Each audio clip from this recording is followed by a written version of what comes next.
part of the reason why I think there's some merit to Dogecoin, even though it was obviously created as a joke, is that it actually does have a much higher transaction volume capability than Bitcoin, and the cost of doing a transaction, the Dogecoin fee is very low. Like right now, if you want to do a Bitcoin transaction, the price of doing that transaction is very high, so you could not use it effectively for most things, and nor could it even scale to a high volume.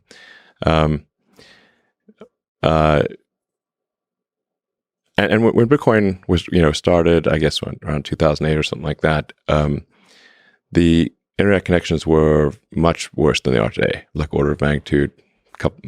They're way worse, in 2008. So like having a small block size or whatever is, and a long synchronization time made sense in 2008. But to 2021 or fast forward 10 years, it's like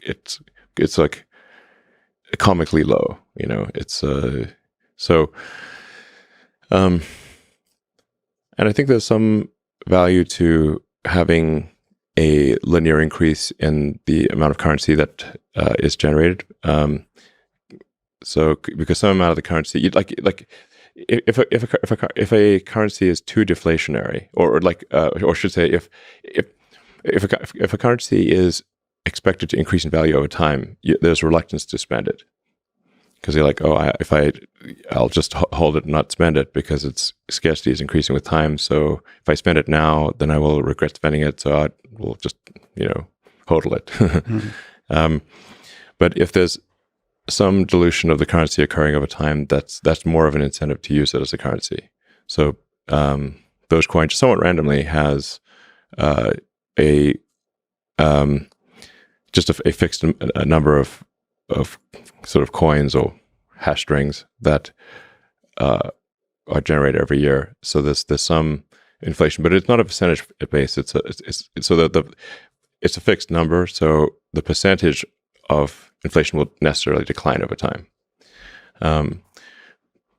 So I'm not saying that it's like the ideal system for a currency, but I think it actually is just fundamentally better than anything else I've seen, just by accident.